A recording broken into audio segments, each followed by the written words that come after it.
এখানে ছাত্রদলই বা কেন আসবে? এটা তো আপনাদের ওই বিপ্লবী পরিষদের সমাবেশ। তো এরকম বলার পরে আমি বললাম ঠিক আছে, তাহলে আমি চলে যাচ্ছি, অসুবিধা নেই। আমি থাকলে যদি আপনাদের প্রোগ্রামে কোনো সমস্যা হয়, আমি সেটা চাই না, আপনারা সমাবেশটি কন্টিনিউ করেন। তো এটা বলে আমি সমাবেশ স্থল ত্যাগ করে আমি নামবো ওই শহীদ মিনার এর সিঁড়ি দিয়ে। এই নামতে নামতেই তারা পিছন থেকে আমার উপরে অ্যাটাক করে। তো অ্যাটাক করার পরে ওখানে আপনারা সবাই দেখেছেন সেই ভিডিওগুলো। তারা এক পর্যায়ে আমাকে মানে আক্রমণ চালাতে চালাতে ঢাকা বিশ্ববিদ্যালয়ের যে মেডিকেল সেন্টার আছে সেই মেডিকেল সেন্টারের গেট পর্যন্ত আমাকে নিয়ে যায়।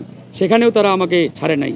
এবং তাদের এই আক্রমণটি পরিপূর্ণভাবে বিগত হাসিনার আমলে আমরা 21 বার হামলার শিকার হয়েছি, ঠিক একই কায়দায় তারা এই আক্রমণটি চালিয়েছে। এখানে ছাত্র দলও ছিল না, বিএনপিও ছিল না, আর এই বক্তব্য বিএনপির বিরুদ্ধেও না। তো সুতরাং তারা কেন এরকম একটি মানে ধোঁয়াশাপূর্ণ পরিবেশ তৈরি করে আমার উপরে আক্রমণটি চালালেন, সেটা অবশ্যই আজকে বড় একটি প্রশ্নের বিষয়। আমার কাছে যেটি মনে হচ্ছে, তারা পরিকল্পিতভাবে বিএনপি এবং গণ অধিকার পরিষদকে মুখোমুখি দাঁড় করানোর জন্য কিংবা একটা কাউন্টার একটা পরিস্থিতির মধ্যে ফেলে দেওয়ার জন্যই এখানে এরকম একটা বিভ্রান্তি তারা সৃষ্টি করে বলেছে যে ছাত্রদলের ছেলেরা এখানে। কারণ ছাত্রদল তো সেখানে যাওয়ার প্রশ্নই আসে না। প্রোগ্রামটি হচ্ছে বিপ্লবী পরিষদের, ছাত্রদলেই কেন যাবে বা ছাত্র শিবিরেই বা কেন যাবে সেখানে? তো সেই জায়গায় তারা আক্রমণ চালিয়ে, বাকিটা আপনারা সবাই ভিডিওতে দেখেছেন। ওই সময় আমার সেন্স সেভাবে ছিল না।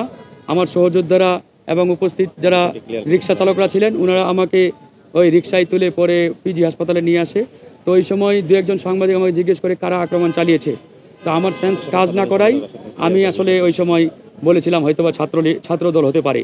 তো পরক্ষণে আমি বলেছি যে না, ছাত্রদল তো এখানে আসার প্রশ্নই আসে না, প্রোগ্রামটা আরেকটা দলের। তো যাই এরকম একটা বিভ্রান্তি তারা ইচ্ছাকৃতভাবে তৈরি করছে বিএনপির সাথে আমাদের একটা দূরত্ব তৈরির জন্য, একটা কাউন্টার পরিস্থিতিতে ফেলার জন্য। এরপরে পিজি হাসপাতালে আমরা ভর্তি আছি।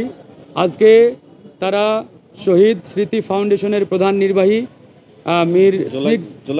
জুলাই স্মৃতি ফাউন্ডেশনের প্রধান নির্বাহী শহীদ স্নিগ্ধকে পাঠিয়েছিল আমার কাছে আপোষ করার জন্য। শহীদ মুগ্ধের ভাই স্নিগ্ধকে পাঠিয়েছিল।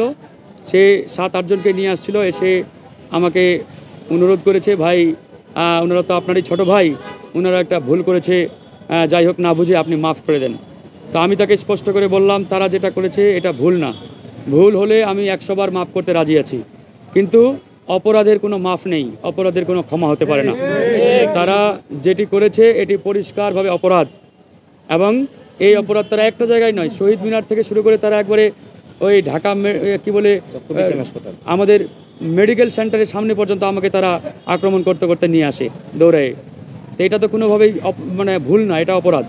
তো এই অপরাধের আমরা কোনোভাবে